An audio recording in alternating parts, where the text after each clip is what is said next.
Hey friends, it's Tao here. Thank you for joining us today. We're doing something really special on the show today, and we're going to do a bit of a deep dive into a topic that's very specific to my experience of taking our ice cream business from being a dessert option in the back of our restaurant to the next stage of taking it mobile and getting it out into the world. We have a lot to share. We're actually going to spread this over 2 episodes.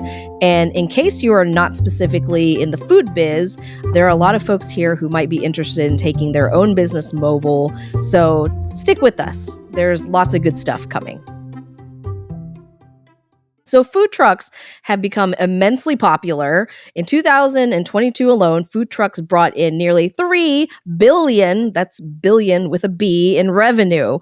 I mean, who doesn't like to go to a park or an outdoor concert or a festival or a farmer's market and see fresh made offerings made right there on a food truck?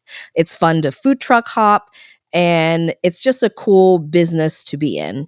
And even if you don't specifically work with food, mobile businesses of other kinds following this sort of model could be anything from clothing to flower trucks to coffee, all sorts of things that you can take from a brick and mortar or start with mobile before going to brick and mortar. It is a great way to immerse yourself within the community, get the word out about your business, your products, find new customers, market yourself amongst your community. And like anything else, when you launch it into the world, it's a great way to just test out the waters because it's scary taking your business out in front of people. So going mobile is a nice way to ease into that before diving into something that's as risky and such a big investment like doing a brick and mortar.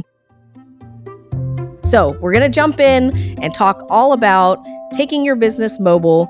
This episode will be specifically about how to go mobile, and then the next episode will be about how you make that mobile business successful.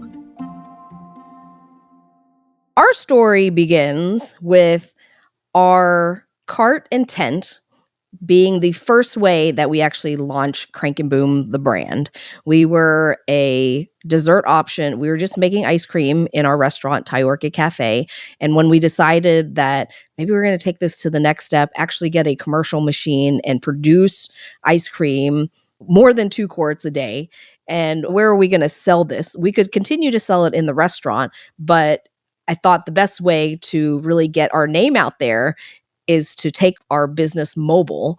And when we refer to mobile, that refers to going out and setting up at festivals, farmer markets, indoor markets, basically being a booth somewhere where you are not set up permanently. The main thing when you are trying to get started in this is think, why am I doing this? And what's an easy way to kind of get out there into the community?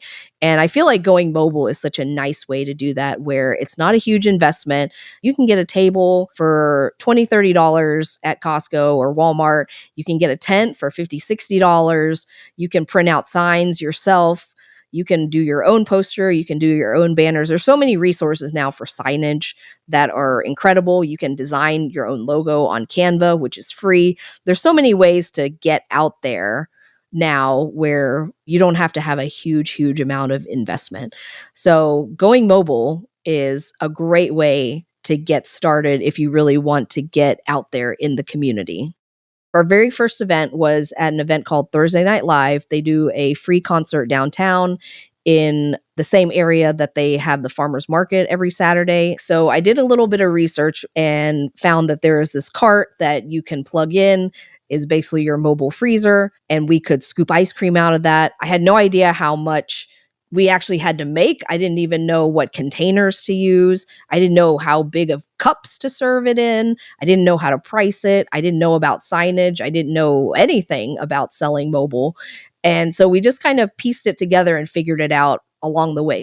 For us to be a mobile unit, we need to have a tent of some sort. I chose to go the custom route where we're going to get a purple tent with our name. It was really important to me to really launch in a big way with our branding. So we had the purple tent. We were going to sell t-shirts while we were out there too. We needed a way to process payment. So we had an iPad and we used Square, and we still actually use Square today as our point of sale system all across our business. I personally love Square for doing mobile events. It's easy to start up. You can honestly do it on your phone. Customers are very familiar with it, and you can also collect people's emails and contacts, and people can get rewards. It's a great system. And so we had Square to take payments, we had cash, and it was a big day just to get to that day and actually make it out into the field. The health department cleared us to sell, and we did it. It was huge to get to that first event. So we had event tables that we had our stuff set up on. Everything was pieced together. So we had this tiny trailer that Mike would drive behind his green truck, which we already had. We sell some ice cream. I get an idea of what the sales look like. I get an idea of how many scoops. I had no idea if we could serve 2 people or if we could serve 2,000 people. It turned out to be somewhere in the middle of how many we could serve out of that cart. So it was a learning process of just figuring out what to make. So I had no concept as to whether we're going to make $50, whether we're going to make $10,000. It was just this phantom concept of what it could be. And so it really was just going to those first events and seeing what's the response. Do people like it? Is anyone going to buy this stuff? What's the feedback and what's kind of a baseline? Getting feedback when you get started shapes so much of how you evolve and how you change. And that's the beauty of being mobile, is you can change so fast and so easily. Tao here, popping in to share my excitement about one of my favorite companies in the whole world, Holly Hill & Co. If you are like me and are obsessed with food, especially local food, you will appreciate those special ties that happen around the table. Holly Hill & Co. believes, like I do, that food creates connection and community unlike anything else. That's why they take care to strengthen the ties across the generations between family, the farmer, and the land, all the way to the food that ends up on your table. You can experience exactly what this means at one of Holly Hill's 9 unique Central Kentucky restaurants and through their beautiful emails. If you're in Kentucky, be sure to find the nearest location and get ready for an amazing experience with the most fantastic food. Holly Hill's co-founder is none other than my dear friend, James Beard-nominated chef Weta Michael, who's been a force on the Kentucky food scene for over 20 years. Learn more about their incredible food community by visiting hollyhillandco.com, where you'll find stories, recipes, how-tos, and even curated gifts. Again, that's hollyhillandco.com, and let them know that Tao from Crank and Boom sent you. If you've been listening to the show for a little bit now, you know that I believe in the emotional and magical power of food.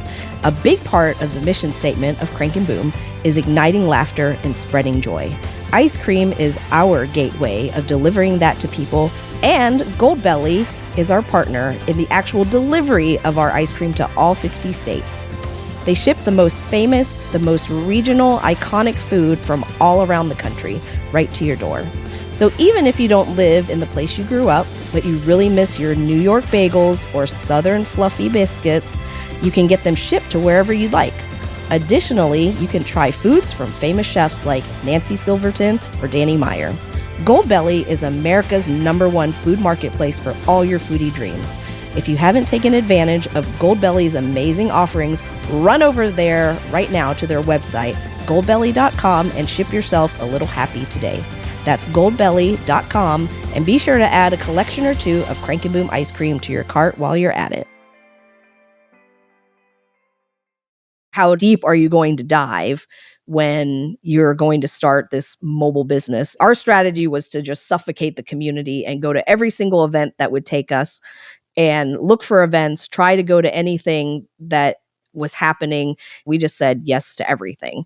We were doing probably 200-300 events a summer, which is just completely bananas. Most mobile events happen on the weekend. There's very few things that happen during the week, depending on your city. So you have to determine Am I going to, it's a 2-day festival. How many of these festivals do I have in my city or am I willing to travel to? And for us, all our events happen in the summer and the fall mostly. Most of our events will kick up in March and then will end probably end of October. Each event is very different. And by the time we had done this for a few years, we could determine pretty closely how much we thought we would be able to make. For us, most of our events were outside, and so a lot of it was determined by the weather. So if you are a glutton for punishment and don't mind having heart attacks every time the weather gets gray, like please get into the mobile business because this will be your jam. That is just also part of the game if you're going to be outside. Some of it is predictable and some of it is not predictable. There's so many things that I've tried that I think it's going to go one way and it's gone completely 180 the other way, either good or bad in both directions. We have definitely had moments where we just dive all in and hope that it all works out. As we got a little more established, I had different people come up to me and say, "Hey, I really want to start a food truck.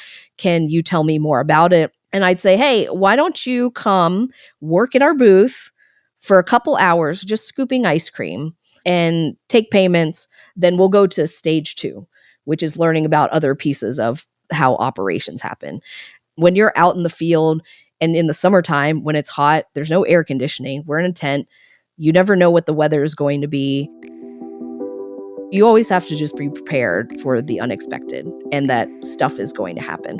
For me, being out in the field and being outside and like getting to hang out with our food truck friends and becoming friends with organizers and like being outside and like being with all the people, it just was so fun for us. And it was fun to see how the day went. And when you had a killer day with killer sales and you see people lining up, I mean, it's like a rush. It's cool to see all these people line up for your booth. For us, over time, we became known for our line in that every event that we would go to, we would have the longest line. And I was really proud of that. And there are different factors that go into that. I don't believe that we just showed up and it just happened. I think it was very intentional, the things that we would do that helped make us successful. But it's a real rush being able to see all these people in line who are just excited to be there, who are enjoying themselves on the weekend and having a great time. And we get to be a part of that. Here are my 3 top takeaways if you are considering taking your business mobile.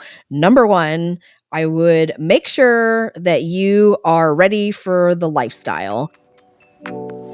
You have to figure out how much you're willing to commit and how much time you're willing to put into it, but also get an idea of whether this is something you would even enjoy. So if you don't like working on the weekends, this is probably not for you. There's a lot of other factors that would be indicators and red flags that maybe this is not the lifestyle for you. So understand the lifestyle of a mobile unit and what that entails.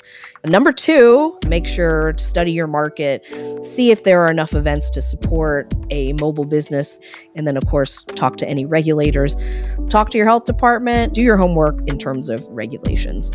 Number 3, I would make sure to be open to anything that happens because the world changes constantly. So don't get hung up on making sure it's 100% perfect in your mind. It's better to just launch at 80% than to not launch at all. So be open, try new things, and have the mindset that we know that it's going to change and evolve, just like any business. If you see that you love it and you enjoy the process, you can do this. Don't be afraid and just try it out and see how it goes.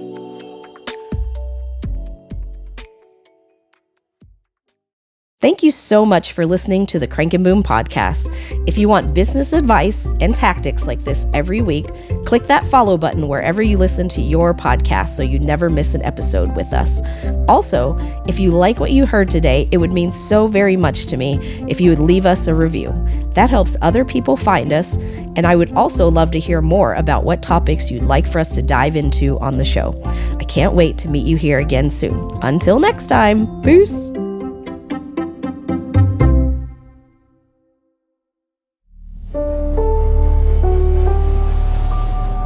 This is a production of Four Eyes Media.